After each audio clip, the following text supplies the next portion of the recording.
بسم الله الرحمن الرحیم. السلام علیکم ملګرو، زه یم ستاسو ورور ستاسو ملګری عزیز سیفی. د دې امید سره چې تاسو به ښه برابر به انشاءالله.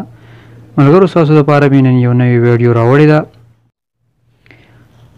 ملګرو بالکل زه چې تاسو ته نن د کوم سافټویر په باره کې خبره کوم، پولرس آفیس چې دی، تاسو د دې نه ډېرې زیاتې فایدې اخیستی شئ، بلکې خاص کر هغه کسان چې هغه سکول کې او تعلیم کوي هغوی د دې نه ډېرې فایدې اخیستی شي. تاسو په دې کې آفیس استعمالولی شئ، تاسو ایکسل په دې کې استعمالولی شئ، او ستاسو کوم ډاکومنټس چې هغه تاسو په دې کې سیو ساتلی شئ چې ستاسو په راتلونکي تاسو په دې کې خپل ایمیل باندې دی تاسو آنلاین کوئ، ستاسو کوم ډاکومنټس یا په دې کې پراته تر ډېر وخته پورې، تر هغې پورې چې ستاسو نه ستاسو ایمیل نه هیر شوی، ستاسو ډاکومنټس ستاسو نه نشي خرابېدی، هغه په دې کې سیو پراته وي.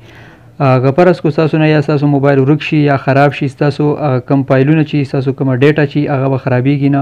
بل جوال کې چې کله تاسو دې انسټال کوئ او په سیم زاړه ایمیل باندې تاسو هغه کولاو کوئ، ستاسو چې کومه ډیټا وي، ستاسو چې کوم فایلز وي هغه به ټول واپس ورته راشي. سمپلي دا اپلیکیشن د خپل موبایل د پلی سټور نه را ډاونلوډ کړئ.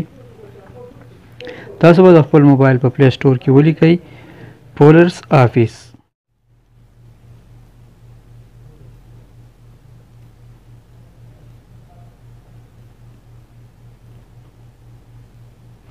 تاسو چې کله پولرس آفیس ولیکئ، سمپلي تاسو سره به داسې یو انټرفیس کولاو شي. دلته کې پولرس آفیس چې کوم دی هغه زموږ سره واوښتو، تاسو سره به دلته کې انسټال وهلی، تاسو به سمپلي انسټال کوئ او انسټال نه بعد به تاسو سمپلي دې ځای باندې اوپن کوئ.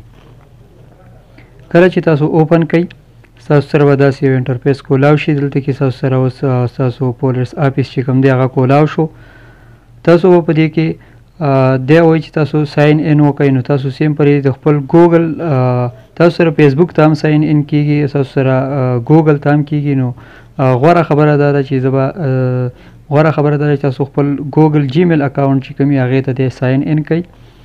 کله چې تاسو د خپل ګوګل اکاونټ ته ساین ان کوئ، دی به ستاسو سره کولاو شي.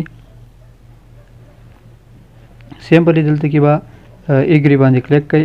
تاسو به خپل پاسورډ ورکوئ چې چونکې زما سره د مخکې نه آنلاین دی، نو زما سره ټول کولاو شو.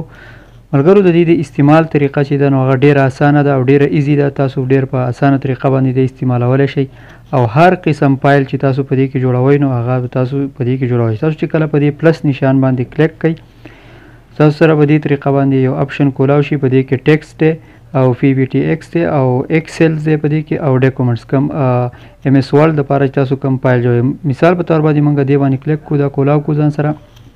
ملګرو دې کې زموږ سره څه کارډس پراته دي، تاسو به دې کارډس باندې هم کار کولی شئ. لکه زیاتو ملګرو ته د سکول کم ملګري چې هغو ته د ریزوم دپاره د فایل د جوړولو ډېر دغه راځي، تاسو دلته کې خپله سیوي جوړولی شئ. تاسو په دې کې مزید چینجینګ کولی شئ او دلته کې تاسو خپله سیوي تیارولی شئ. دغه شانتې ملګرو تاسو په کې ځان له نوی فایل جوړولی شئ. مثال په طور تاسو په ایم ایس ورډ کې په بلینک پیپر باندې تاسو لیکل کوئ، دلته کې مثال په طور باندې یو نوم لیکئ.